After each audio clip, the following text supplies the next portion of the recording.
Michel Collomb. J'aimerais faire deux brèves remarques. La première sur la guerre pour la démocratie, la deuxième sur Tunisie-Islam. On nous dit que cette fois-ci, il s'agit d'une belle guerre pour la démocratie. J'aimerais citer M. Kissinger, qui est un des plus grands criminels politiques de l'histoire des États-Unis, qui disait « Les grandes puissances n'ont pas de principe, seulement des intérêts ». J'aimerais qu'on m'explique pourquoi, si vraiment on fait la guerre contre Kadhafi pour la démocratie, dans le même moment, on envoie des Saoudiens au Bahreïn mitrailler les manifestants. Quand au Yémen on fait la même chose, le ministre des États-Unis de la guerre, M. Gates, vient le lendemain de cette tuerie et dit c'est pas mon rôle de m'ingérer dans les affaires du Yémen, donc j'aimerais qu'on m'explique ça, mais ce ne sera pas possible ce soir. Je voudrais intervenir sur la question Tunisie-Islam. Je trouve qu'il y a effectivement un danger de diaboliser, de voir cette religion comme un tout et de confondre religion et politique là-dedans. Pour avoir l'occasion de discuter avec beaucoup de musulmans, très peu se reconnaissent vraiment, c'est une minorité désespérée qui se reconnaît dans ce genre d'extrémisme. Et je pense qu'il y a un problème de faire comme si en Tunisie, la seule question maintenant, c'était islam ou pas. La question, c'est est-ce qu'on continue Ben Ali sans Ben Ali, c'est-à-dire le même système. Le problème, c'est pas seulement de voter.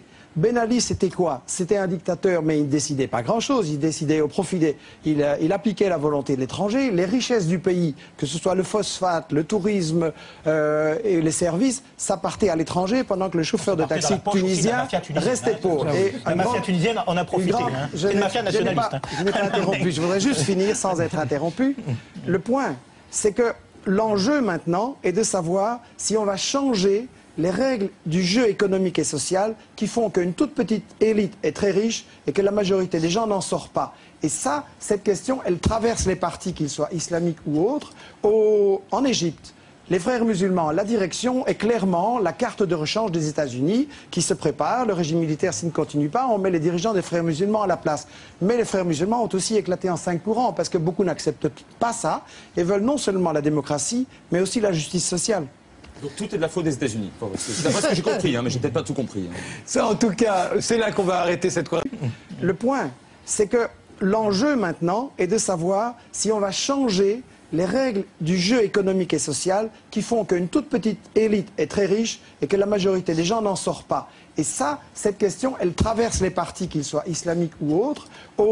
En Égypte, les frères musulmans, la direction est clairement la carte de rechange des États-Unis qui se prépare. Le régime militaire, s'il ne continue pas, on met les dirigeants.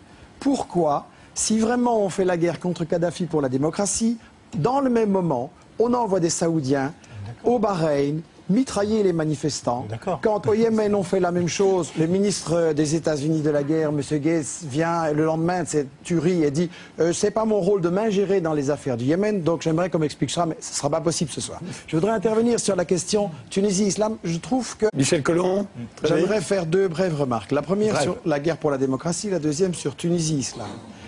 On nous dit que cette fois-ci, il s'agit d'une belle guerre pour la démocratie. J'aimerais citer M. Kissinger, qui est un des plus grands criminels politiques de l'histoire des États-Unis, qui disait « Les grandes puissances n'ont pas de principe, seulement des intérêts ».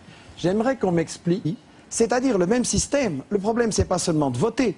Ben Ali, c'était quoi? C'était un dictateur, mais il ne décidait pas grand-chose. Il décidait au profit des... Il appliquait la volonté de l'étranger. Les richesses du pays, que ce soit le phosphate, le tourisme et les services, ça partait à l'étranger pendant que le chauffeur de taxi tunisien restait pauvre.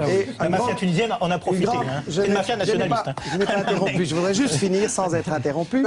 Il y a effectivement un danger de diaboliser, de voir cette religion comme un tout et de confondre religion et politique là-dedans. Pour avoir l'occasion de discuter avec beaucoup de musulmans, très peu se reconnaissent vraiment, c'est une minorité désespérée qui se reconnaît dans ce genre d'extrémisme. Et je pense qu'il y a un problème de faire comme si en Tunisie, la seule question maintenant, c'était islam ou pas.